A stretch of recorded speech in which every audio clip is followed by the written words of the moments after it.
Om Namo Bhagavate Vasudevaya. Om Namo Bhagavate Vasudevaya. Janmadyasya yato nivayad itaratascha tesu vidyaswarat. Janmadyasya yatam vayaditaratascha tesu vidyaswarat. Tene Brahma Hridaya Adhikavaye Muyanti Yat Surayaha. Tene Brahma Hridaya Adhikavaye Muyanti Yat Suraya. Tejo Varimadam Yata Vinimayo Yatra Trisargo Misha. Tejo Varimridam Yata Vinimayo Yatra Trisargo Misha. Dhamna Svena Sada Nirasta Kuhakam Satyam Param Dhimahi. Dhamna Svena Sada Nirasta Kuhakam Satyam Param Dhimahi. O my Lord Shri Krishna, son of Vasudeva. O my Lord Shri Krishna, son of Vasudeva. O all-pervading personality, Godhead. O all-pervading personality of I Godhead. offer my respectful obeisance unto you. I offer my respectful obeisance unto you. I meditate upon Lord Shri Krishna because he is the absolute truth. I meditate upon Lord Shri Krishna because he is the absolute truth. And the primeval cause of all causes. The primeval cause of all causes. Of the creation, sustenance, and destruction of the manifested universes. Of the creation, sustenance, destruction, the manifested He universe. is directly and indirectly conscious of all manifestations. He is directly and indirectly conscious of all manifestations. And he is independent because there is no other cause beyond him. And he is independent because there is no other cause beyond him. It is he only who first imparted the Vedic knowledge unto the heart of Brahmaji. It is he only who first imparted the Vedic knowledge unto the heart of Brahmaji, The original living being. the original living By being. him, even the great sages and demigods are placed into illusion, By him, even the great sages and demigods are placed into as one is illusion. bewildered by the illusory representations As one is bewildered by the illusory representation of water seen on fire or land seen on water. of water in the fire, lands in water. Only because of him do the material universes, Only because of him do the material universe, temporarily manifested by the reaction to the three modes of nature, temporarily manifested by the reaction of the three modes of appear nature, factual although they're unreal.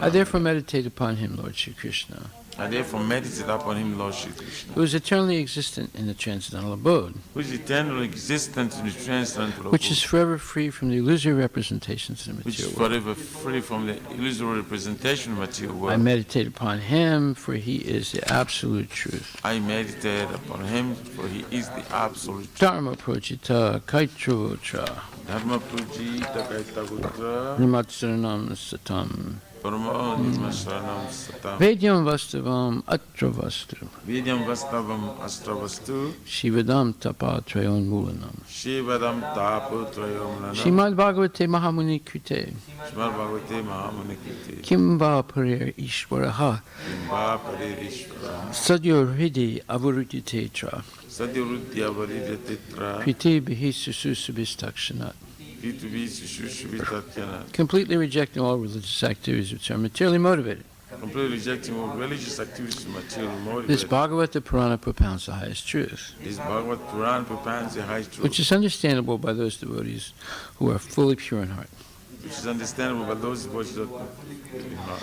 The highest truth is reality distinguished from illusion for the welfare of all. The high truth, the reality distinguished from illusion for the welfare of all. Such truth uproots the threefold miseries. Such a truth uproots the threefold misery. This beautiful Bhagavatam compiled by the great sage Vyasadeva in his maturity This beautiful Bhagavatam compiled by the great sage Vyasadeva's maturity is sufficient in itself for God realization. is sufficient itself for God realization. What is the need of any other scripture? What is the need of the other scripture? As soon as one attentively and submissively hears the message of Bhagavatam, As soon as one attentively and submissively hears the message of Bhagavatam, by this culture of knowledge, by this culture, the Supreme Lord is established within his heart. the Supreme Lord is established with his heart. Nigama kalpatarur galitam phalam, Nigama Kalpatoro Galitam Phalam, sukhamukad amrita dravya samyutam, Sukha Mukhat Amritadrava pibata Bhagavatam rasamalayam, Pibata Bhagavatam Rasamalayam, muhur aho ratska bhuvibhavakaha. Mura Hurasika Bhava. O expert and thoughtful men, relish Srimad Bhagavatam, Oh, expert and thoughtful man, relish Srimad the Bhagavatam, mature fruit of the desired tree of Vedic literatures. the mature fruit of the desired tree of Vedic literature. It emanated from the lips of Sri Sukadeva Goswami. It emanated from the lips of Sri Shukadeva Goswami. Therefore, this fruit has become even more tasteful. Therefore, this fruit has become more deathful. Although its nectarian juice was already relishable for all, Although its nectarian juice was already relishable for all, including liberated souls. including liberated souls. Shinvatam Swakata Krishna Srivantam Swakata Krishna Punya Shravana Kirtana Punya Shravana Kirtana Hiryantaksto hi Badrani Vidyantasto hi Abhadrani Vidunati Sritsatam. Vidunati Surit Satan. To hear about Krishna from Vedic literatures, To hear about Krishna from the Vedic literature, or to hear from him directly through the Bhagavad Gita, or to hear from him directly from the Bhagavad Gita, is itself righteous activity. it is self-righteous activity. And for one who hears about Krishna, And for one who hears about Lord Krishna, Lord Krishna is dwelling in everyone's heart, Lord Krishna is dwelling within everyone's heart, acts as a best wishing friend, acts as the best wishing friend, and purifies the devotee who constantly engages in hearing of him. purifies the devotees constantly engaged in hearing from him. Nasta presu abhadresu Nasta Praishra Bhadrishu nityam bhagavata sevaya Nityam Bhagavata Sevaya bhagavati uttamasloke Bhagavati Uttama Sloki bhaktir bhavati naistiki. Bhaktir Bhavati Naistik. In this way, a devotee naturally develops his dormant transcendental knowledge. In this way, devotees naturally develop this dormant transcendental knowledge. As he hears more about Krishna from the Bhagavatam And he hears more about Krishna from the Bhagavatam and from the devotees, and from the devotees. he becomes fixed in the devotional service of the Lord. He becomes fixed in the devotional service. Tadarajastamo bhava Tadarajastamo bhava kamaloba dayaschaye Amalobhadayascha shita etayaranavidam Steteranabhida stitvam sattve prasidhati. By development of devotional service, one becomes freed from the modes of passion and ignorance, and thus material lust and avarice are diminished.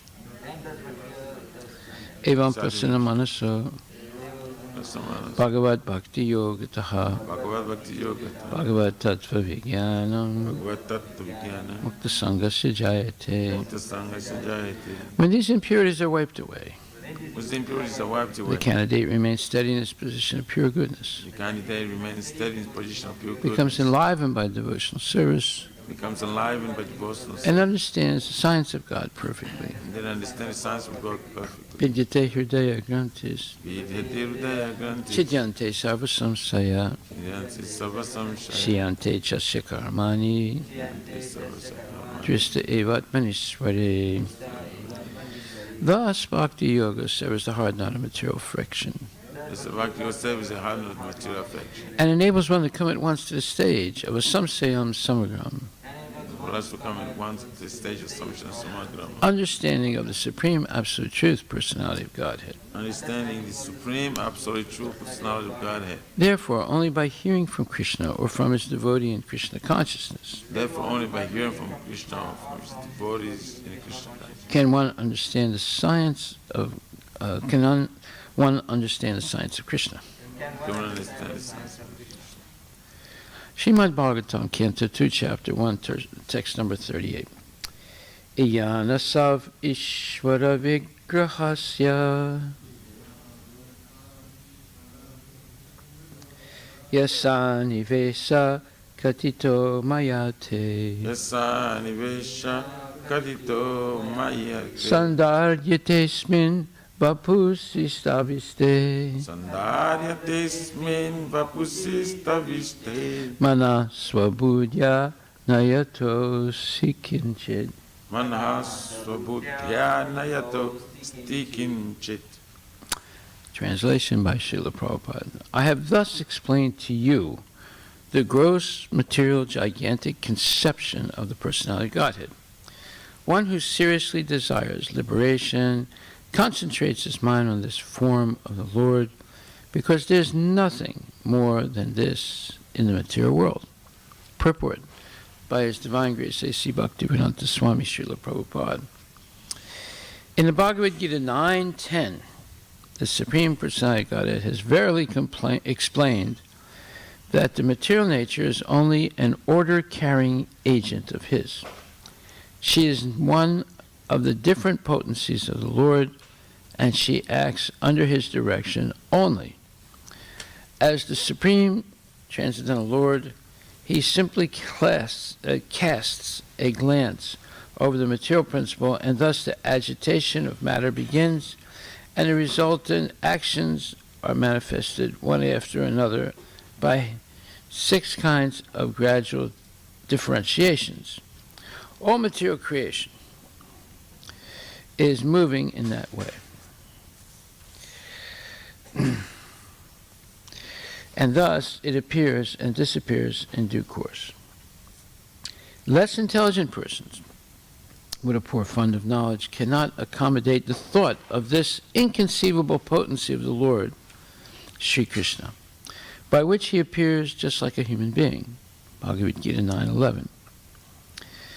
His appearance in the material world as one of us is also his causeless mercy upon the fallen souls. He is transcendental to all material conceptions, but by his unbounded mercy upon his pure devotees, he comes down and manifests himself as the personality of Godhead. Materialistic philosophers and scientists are too much engrossed with atomic energy and the gigantic situation of the universal form, and they offer respect more seriously to the external phenomenal feature of material manifestations than to the noumenal principle of spiritual existence. The transcendental form of the Lord is beyond the jurisdiction of such materialistic activities, and it is very difficult to conceive that the Lord can be simultaneously localized and all-pervading, or all-pervasive, because the maintenance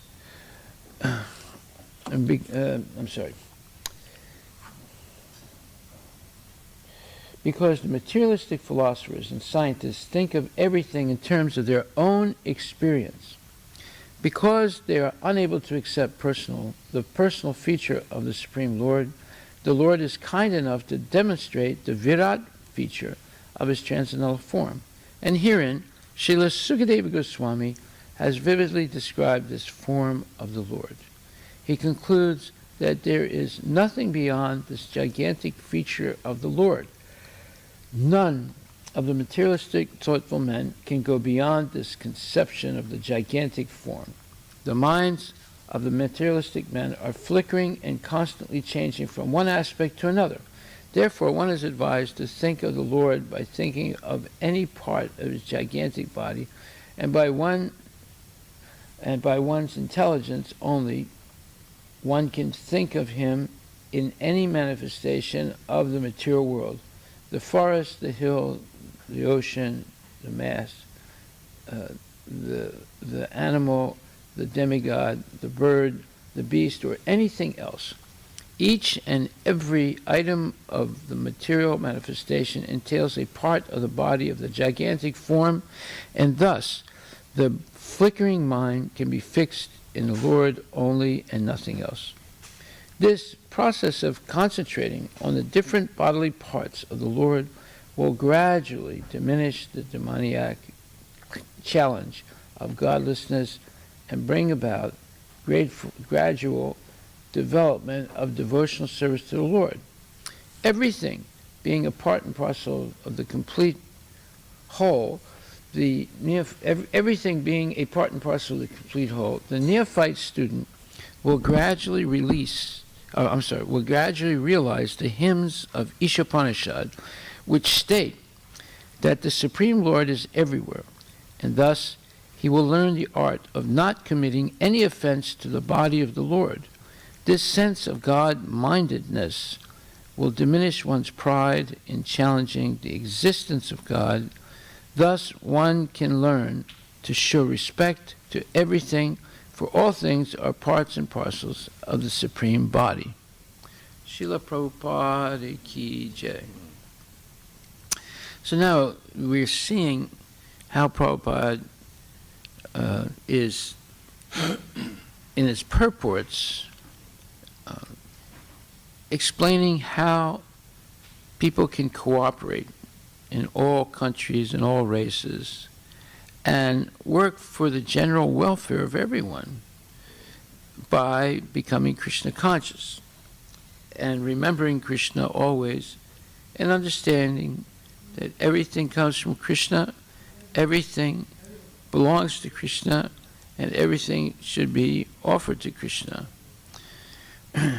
this universal vision of helping humanity is of the utmost importance, because today, due to very bad education and due to all kinds of false propaganda, people are being misled. Instead of cooperating, they're arguing, they're envious, they're fighting, they're killing. And this divide, this fracturing of communities based on ethnicity or based on bodily attachments is making people separated rather than uniting people. Just like the United Nations every year adds new flags, flags being emblems of different countries. So, like for example, the Yugoslavia was divided into, I think, 5 different countries. Czechoslovakia was divided into 2 countries. India was divided into 3 countries, right? And then the further division of these countries is taking place. Prabhupada says Kali Yuga will get so bad that eventually every house is its own country. They'll have their own stamps, they'll have their own currency, they have their borders. In other words, this, instead of unity, there's fracturing going on a massive scale. Okay, so in the end, near the end, well, Prabhupada makes a huge point when he says the materialistic philosophers and scientists are too much engrossed with atomic energy and the gigantic situation of the universal form, and they offer respect more seriously to the external phenomenal feature of material manifestations than to the noumenal principle of spiritual existence. Okay, now that's a big sentence. It means basically, first of all, you have to know what noumenal means.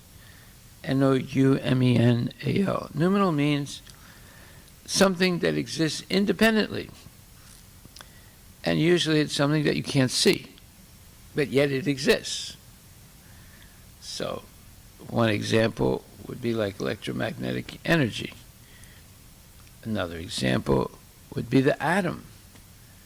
Another example is the whole spiritual world and Krishna. So these are things that we don't see, but we can see them by their reactions or by the work they perform. So, for example, if you have a maid, the maid will come to your house and clean the kitchen, clean the different rooms, and change the sheets, and then make the bed perfect, and clean the windows, clean the silverware, clean the bathroom. So you can see, and you might not be there, you might be at work, but when you come home, you see that the maid did her job, right? So you didn't see her do it, but you know she did it by the cleanliness. So in the same way, so many things are happening automatically. Every year, the seasons are changing. And we're so relieved when spring comes and it starts to get warmer. And we can see buds on the trees, and then later on, they develop into fruits. And you can pick those fruits and eat them.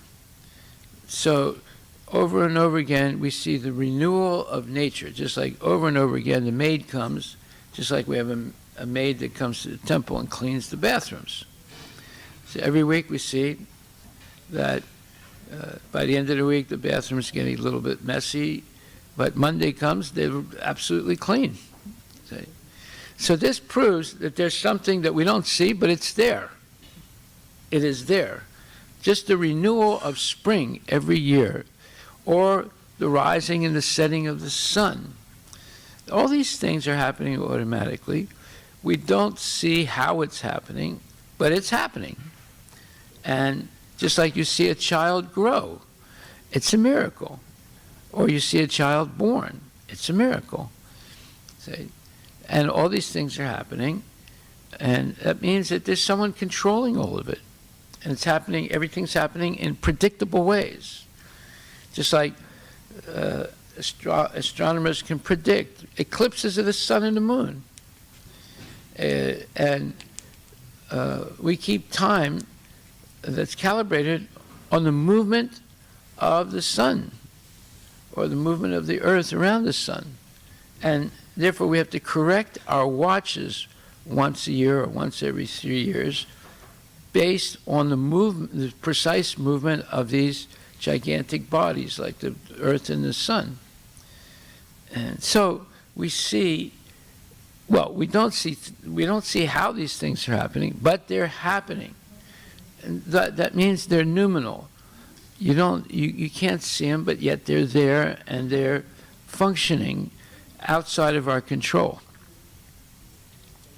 So, Prabhupada says, materialistic philosophers and scientists are too much engrossed with atomic energy and the gigantic situation of the universal form, and they offer respect more seriously to the external phenomenal feature of material manifestations than to the noumenal, meaning the thing you don't see, principle of spiritual existence. Okay, so that's a big statement. And then another major statement, Prabhupada says, the transcendental form of the Lord is beyond the jurisdiction of such materialistic activities, and it is very difficult to conceive that the Lord can be simultaneously localized and all-pervasive, because the materialistic philosophers and scientists think of everything in terms of their own experience. So this is a paraphrase of the Sanskrit phrase, Matvavat, Atmavat,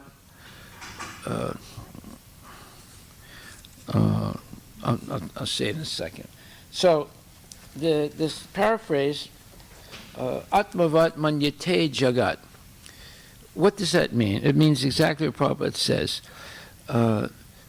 Because the materialistic philosophers and scientists think of everything in terms of their own experience.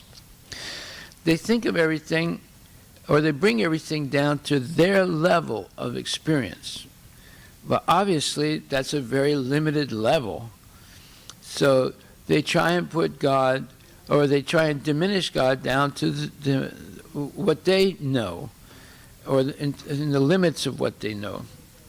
So that is like, for example, I've given this example before, that there are two fish looking at the moon. One fish says to the other, hey, what's that thing in the sky there that's shiny? And the other one says, it's a fish. He said, really? How come it's shiny? He says, because it's a shiny fish. He said, oh, now I understand. So this is called Atmavat Manyate Jagat, to bring everything down to one's own level. So the fish thinks that the moon is a fish. The thief thinks that everybody's a thief because he's a thief. He sees everyone else as a thief. And the atheist thinks that God doesn't exist because everything is born and dies. So he thinks that I was born and I'm going to die, and God must also die also. So even if he exists, so he's just like me. Or if someone said, oh, this is Krishna in his transcendental body, he says, I don't believe he's got a transcendental body. I don't have a transcendental body. How can he have one? So bringing everything down to our level of experience, our level of consciousness, is the work of less intelligent people. And then next, that explains the scientists think of everything in terms of their own experience. Because they're unable to accept the personal feature of the Supreme Lord, the Lord is kind enough to demonstrate the Virat feature of his transcendental form, and herein Srila Sukadeva Goswami has vividly described this form of the Lord. So to help these less intelligent people like the scientists and the philosophers and all the speculators and the Mayavadis, Krishna manifests this universal form. And there's a detailed explanation of it by Sukadeva Goswami. So that the scientists, the American Indians, and other people that believe in the Great Spirit, or that believe that nature is God, the whole gigantic nature is the sum total, in sum total is God. There's a description of it in detail here that we just went through in the last couple of days. So, therefore, whether you meditate on one part of Krishna's Virat Rupa or all parts of Krishna's Virat Rupa, you become, little by little, Krishna conscious by accepting that it's part of his universal body. And then there's a direct explanation of how that is. The mountains are his bones, and the rivers are his veins, and so forth. Okay, so that is very important strategy. What Prabhupada has explained here, what Sukadeva Goswami has explained here, is a strategy for preaching to atheistic or impersonalist persons. Okay, so none of the materialistic, thoughtful men can go beyond the conception of the gigantic form. The minds of the materialistic men are flickering and constantly changing from one aspect to another. Therefore, one is advised to think of the Lord by thinking of any part of his gigantic body, and by one's intelligence only, one can think of him in any manifestation of the material world, the forest, the hill, the ocean, the man, the animal, the demigods, the bird, the beast, or anything else. Each and every item of the material manifestation entails a part of the body of the gigantic form, and thus the flickering mind can be fixed on the Lord only and nothing else. Well, that's the whole point of yoga, to fix the mind on Krishna. Whether you want to fix your mind on the universal form that Krishna has, or his original transcendental form. But fixing the mind on Krishna is the goal of all meditation. So, the other thing is, and then he says, the sense of God-mindedness will diminish one's pride in challenging the existence of God. Thus, one can learn to show respect to everything, for all things are parts and parcels of the Supreme Body. So, as long as we try and bring God down to our experience, we remain an atheist or a Mayavadi, right? Mayavadis are also atheists because they don't believe God is a person. And the atheists are atheists because they don't believe not only God is not a person, but he doesn't exist. So atheists say he doesn't exist, the Mayavadis say he's not a person. They're both atheists.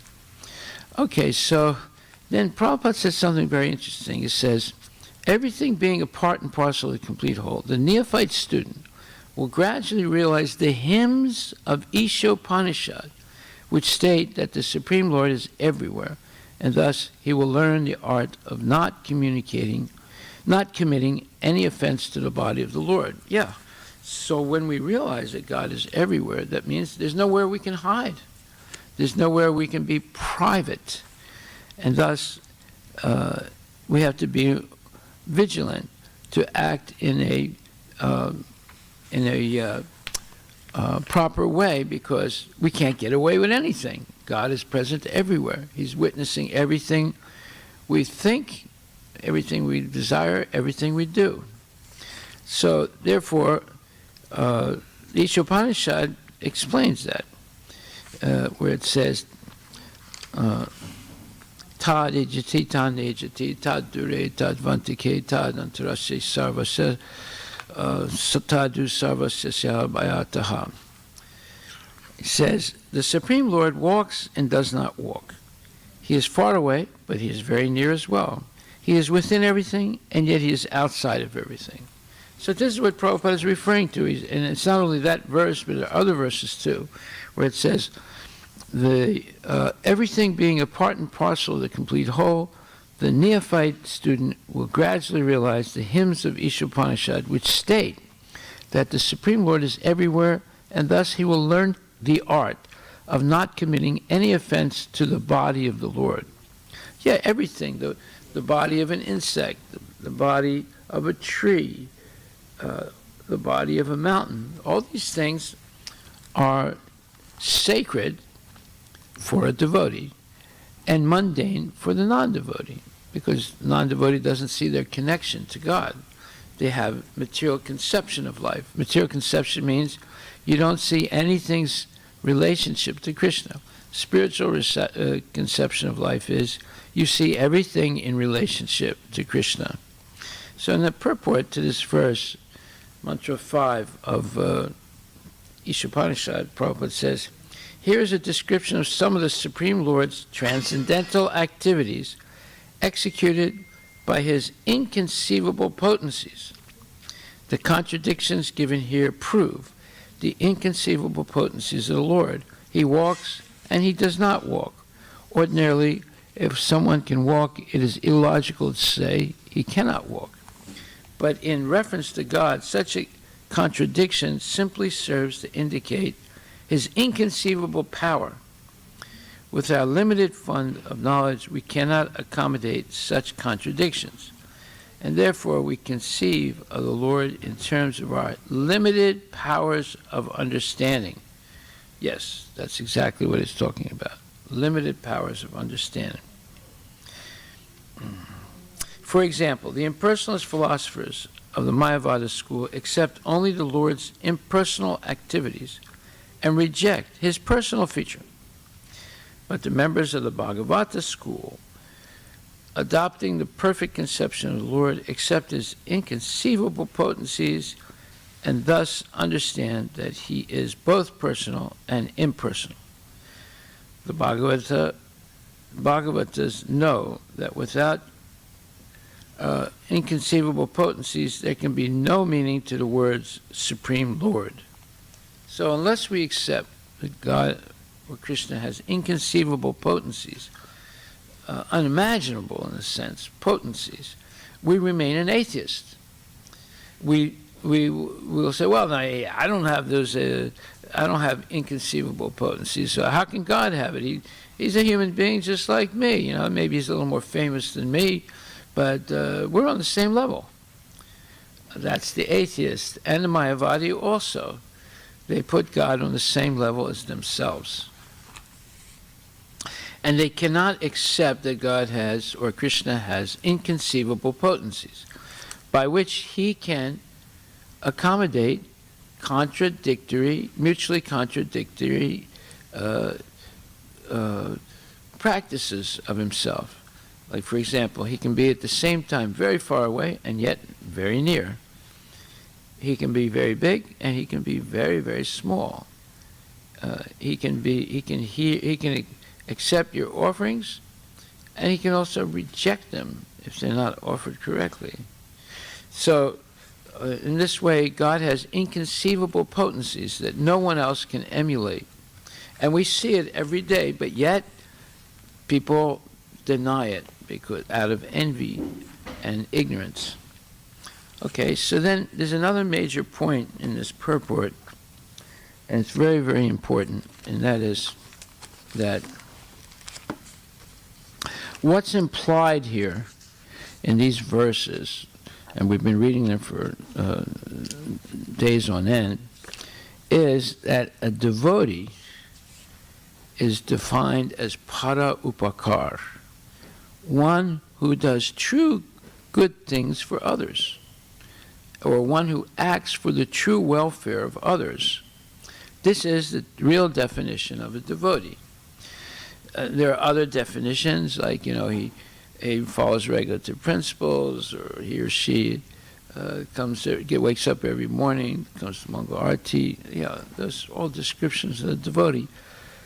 But one of the best descriptions of the devotee is para upakar. He acts for the true welfare of others. And this is a major theme.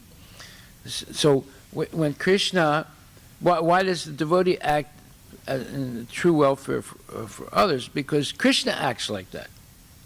Krishna is giving an example of that. He, in order to help the atheists and the Mayavadis, he manifests his universal form, Virat Rupa. Well, he doesn't have to do that. And he explains how that Virat Rupa actually exists in a real way. So he doesn't have to do that. He's not a God who ignores his duty or ignores ignores the devotees. The devotee follows Krishna's example of para upakar, doing good or true welfare for others. So Prabhupada talks about this. He says, as factually stated by Nanda Maharaja, Garga Muni, being a devotee, had no needs. Similarly, when Krishna comes, he has no needs, for he is Purna, Atmarama, complete and perfect. Nonetheless, he descends to this material world to protect the devotees and vanquish miscreants. Paritranaya sadhunam vinasaya chaduskritam. Bhagavad Gita 4:8. This is the mission of the Supreme Personality of Godhead, and devotees also have the same mission. One who executes this mission of para upakara, performing welfare activities for the people in general, is recognized by Krishna, the Supreme Personality of Godhead, as being very, very dear to him. Nachatasman manusyesu kashchit me priyakritama. Bhagavad Gita 8. I'm sorry. It says here, this is the mission of the Supreme Personality of Godhead, and devotees also have the same mission. One who executes this mission of para upakara, performing welfare activities for people in general, is recognized by Krishna, the Supreme Personality of Godhead, as being very, very dear to him. And then he quotes the verse 1869, Achatasman manusyesu kashchit me priyakritama. He says, there's no one dearer to me than that devotee who explains Bhagavad Gita to others. So there's no one dearer to me. So no one can say, well, Krishna was present with Arjuna 5,000 years ago, and he was speaking directly to him, and Arjuna understood what he should do. But Krishna is not speaking to me. I don't know what I should do. That's not true. Krishna spoke to Arjuna, but he's actually speaking to everyone.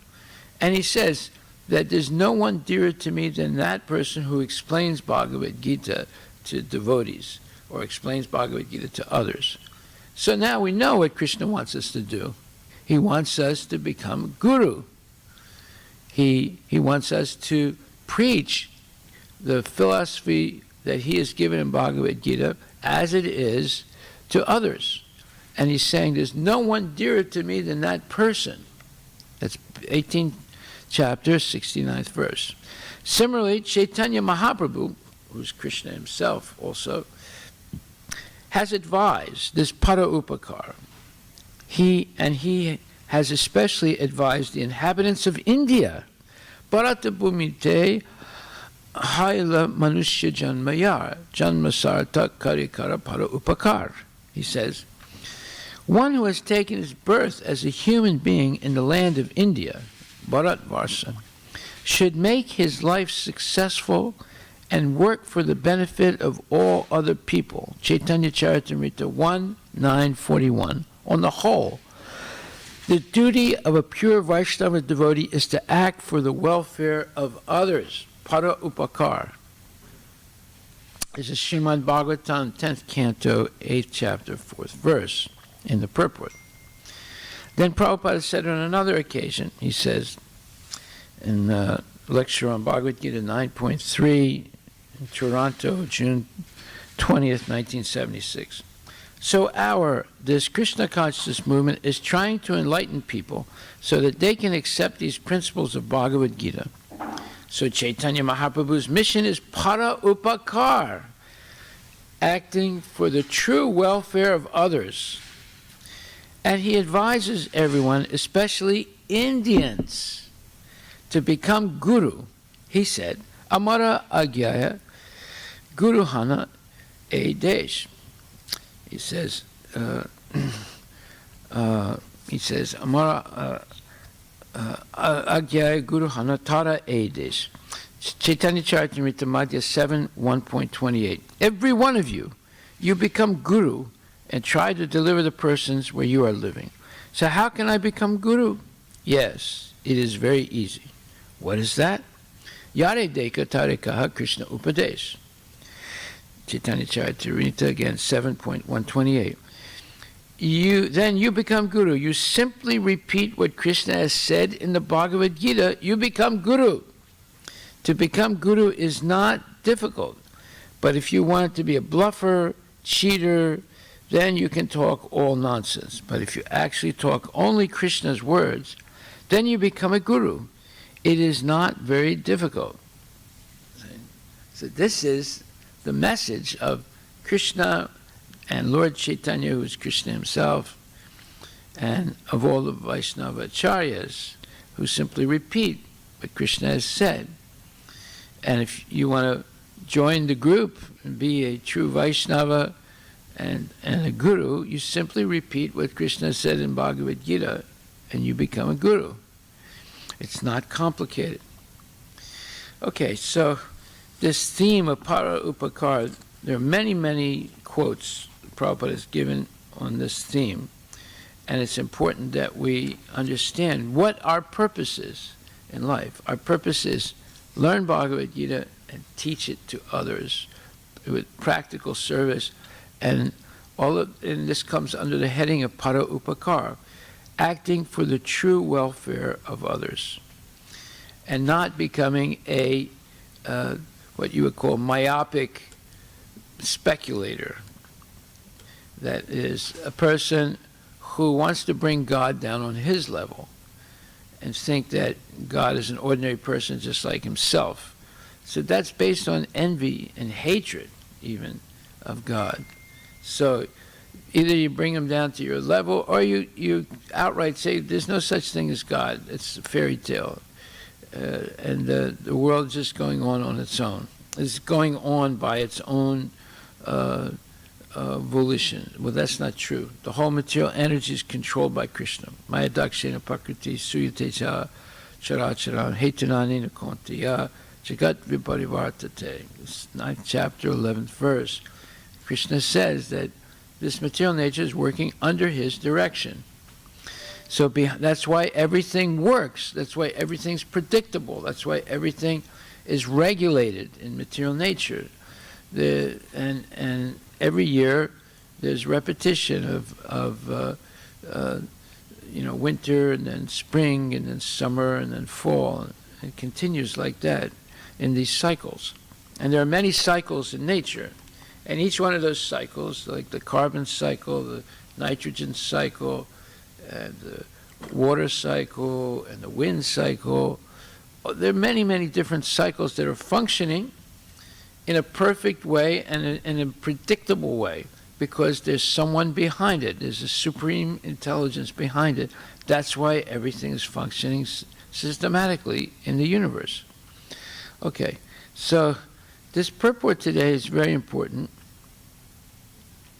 because it makes it clear that everything being a part and parcel of the complete whole, the neophyte student will gradually realize the hymns of the Ishopanishad, which state that the Supreme Lord is everywhere, and thus he will learn the art of not committing any offense to the body of the Lord. The sense of God-mindedness will diminish one's pride in challenging the existence of God. Thus, one can learn to show respect to everything, for all things are parts and parcels of the Supreme Body. So this is a noble statement, a very, very high bar, and especially when he says, thus one can learn to show respect to everything. That means the bug, the sidewalk, the tree, the bird, everything. For all things are parts and parcels of the Supreme Body. This is huge statement. And this goes way beyond mundane religions who are pandering to the material needs of people. This is all about universal understanding of God's presence. And if we adjust ourselves to this understanding, we become liberated from the cycle of birth and death. All glories to Srila Prabhupada Ki Jai. Are there any questions?